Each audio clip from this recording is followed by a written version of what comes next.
Okay, it's time for Chapter 9 from Cabinet of Wonders, The Golden Spiral. This was Prague. Her first vision of the city had filled her with wonder. When Lucy, Pavel, and Petra reached the outskirts of Prague, night had fully fallen, and the city glimmered with lights. The Vltava River flowed like quicksilver in the moonlight. Boats bobbed along in the water. The castle spires on top of the tall hill pierced the black clouds. Lucy had fallen asleep by then, her head resting on Pavel's shoulder. When they reached the inn, Petra helped him try to wake her up. Lucy flickered one of her long, fair eyelashes for one good look at Petra. "Who are you?" she murmured confusedly, and fell back asleep, her cupid bow mouth open. Pavel and Petra managed to get her upstairs to their room. The innkeeper brought an extra pallet for Petra. The girl plopped down onto it and tried to ignore the bedbugs.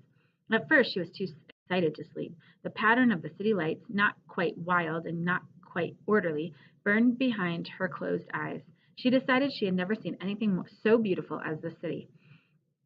But morning light can be unforgiving. At dawn, in the common room downstairs, several of the inn's guests slurped down bowls of lumpy gruel. Petra decided to skip breakfast. She hurried away, telling Pavel and a sleepy-eyed Lucy that she had been to Prague before and knew the way to Aunt Agnieszka's inn from the inn. Pavel was thinking of all the things they had to do that day, so he simply told her to meet them at the inn before dark and let them know then if she planned to sleep at her aunt's or with them. Lucy, half awake, nodded without really understanding and stirred her gruel with a spoon. Petra shouldered her pack, which contained the things she could not bear to have stolen, her father's book and Tomic's marvels. She tied her purse around her waist inside her shirt. The first thing that happened to her on her first day in Prague was that Petra stepped into a pile of something very unpleasant. She looked down and grimaced. Ew. Astrophil peeked over the edge of her ear. It looks like someone just emptied a chamber pot in the street, he said disbelievingly. Across the street, a pair of hands appeared from an upper floor window to prove Astrophil's theory. The spider and the girl shared a moment of shocked silence. "This is not what I would call the practice of good hygiene," Astrophil declared. Petra walked, trying to ignore the squish of her right shoe. She stayed in the middle of the street where it seemed less likely for her to be pelted by things people were tossing out of their windows. Soup bones and empty bottles rained down from above. There were no trees in the city, and no space between the buildings. The houses and shops were jammed together. Many of the buildings looked very ramshackle. They leaned, they sagged, they towered, they tilted. Petra spotted a trough of water and pushed past a few horses to reach it. Bits of green stuff and a number of bugs, dead and alive, floated on the water, but Petra didn't care. She plunged her right foot into the trough. "Do you have to hang on to my ear, Astro? It tickles. Your hair is too slippery now for me to hang on to that. Perhaps it will help if you do not wash it for a while." "Believe me, no one would notice if I did." Petra eyed a young boy who looked as if he had never had a bath in his life. And then the unexpected happened. Petra smelled something delicious. She followed the scent until she turned down a street crammed with shops. Dozens of wooden signs swung, showing oxen, candles, necklaces, dragons, flying horses, and countless other things. It was a challenge for Petra to figure out what exactly could be bought at some of the stores. Surely one could not buy a dragon.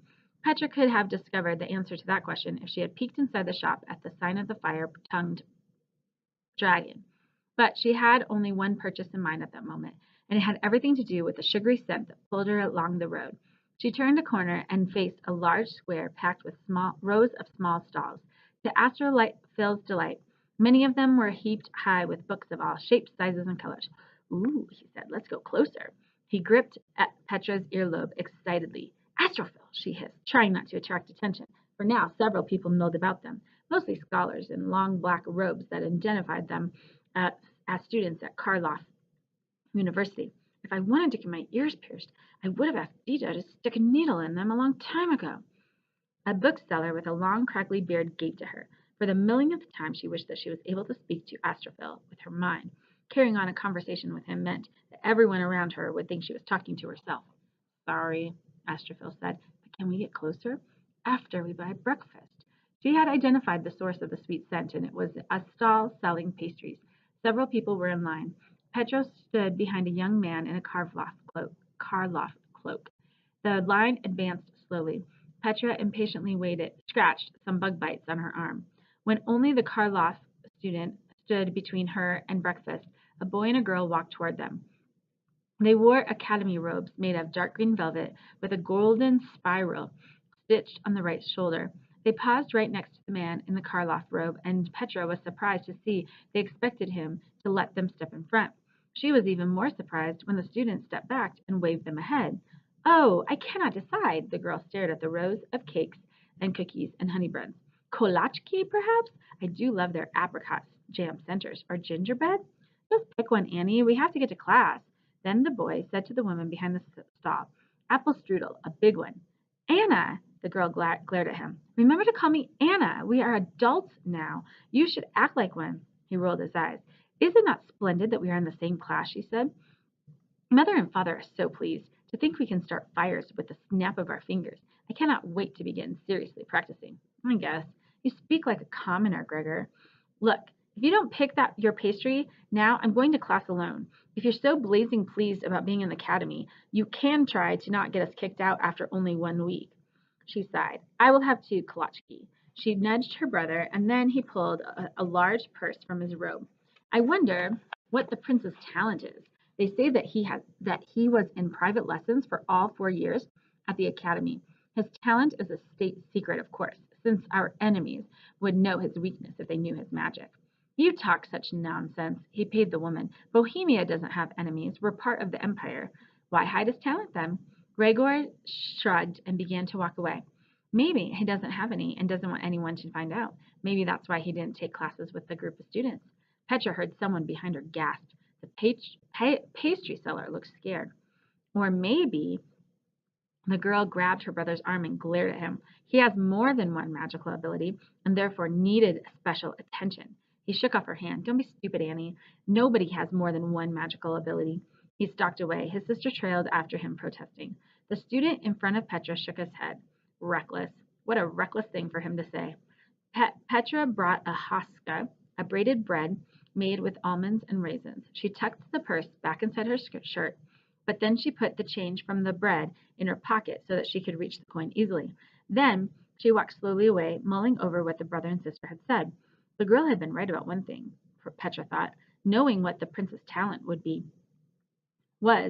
help her get what she wanted, and she supposed that she was the prince's enemy. Listening to their conversation had only confirmed her bad opinion about the sort of students enrolled in the academy. The academy was, above all other things, exclusive. Petra's father had explained the meaning of the spiral stitched into their robes. If you stand above or below a spiral, you can see how it spins out from its center. But if you stand inside the spiral and look straight around, you see a line like a horizon. Using magic, her father explained, was like seeing a spiral from every point of view. Most people only see the results of magic, like seeing a spiral from above or below. But having the ability to use magic meant being able to not just see its effects, but to be inside of it, to see an infinite line of possibility. The coins jiggled inside Petra's pocket as she walked, reminding her of more ordinary subjects. Things are more expensive here, Petra said. Perhaps, Astrophil replied, but I think the pastry seller simply cheated you. Irritated, she stopped and put her hands on her hip. Astro, why didn't you tell me? I wanted to see if you would realize it on your own. Petra was groaning in exasperation when someone interrupted her. The uncle stole your cloth, Mrs. Petra heard a high voice. I seen him. His hand is on the silks. At first, Petra could not tell where the voice was coming from, but at the mention of a thief, she instinctively touched the spot where she kept her purse. Then she remembered Tomik's advice about pickpockets and cursed herself for being so thoughtless. But when she looked around, she saw that no one was paying attention to her. Everyone on the street corner was gazing at the girl with the high voice. The uncle stole your cloth, she repeated. Poor thing, someone next to Petra murmured and tossed the girl a small coin. The girl was about Petra's age. She was dressed in rags and had large sunken eyes that stared straight ahead. I seen him, she said, showing a broken tooth. His hand is on the silks. It was clear to everyone in the small crowd that the girl's mind was in ruins, probably by a sire. People with the second sight, like Petra's mother, can see into the future without any outside aid, but only into the future. Sires, on the other hand, can only look into the past or present. They differ from someone with the second sight in another way. A sire, a scryer, sorry, a scryer can never have a vision by him or herself. The power also always has to be channeled through another person. and a child is the best medium for a scryer. The scryer asks the child to look at a shiny surface like a mirror and say what he or she sees. The younger the medium, the better. The problem is that being a medium makes your mind very fragile, while under the control of a scryer. And scrying is not an exact science, but one that offers conflicting images and false leads along with grains of truth. There were many stories of scryers who, impatient with results they couldn't understand, forced children to stare into a mirror until their minds collapsed. I wonder who she was before, Petra whispered. A person who could be used and thrown away, Astrophil said pityingly. I have read that there are thousands of orphans in Prague. She was probably someone who would not be missed. Even if nobody misses her, I bet she misses the person she used to be.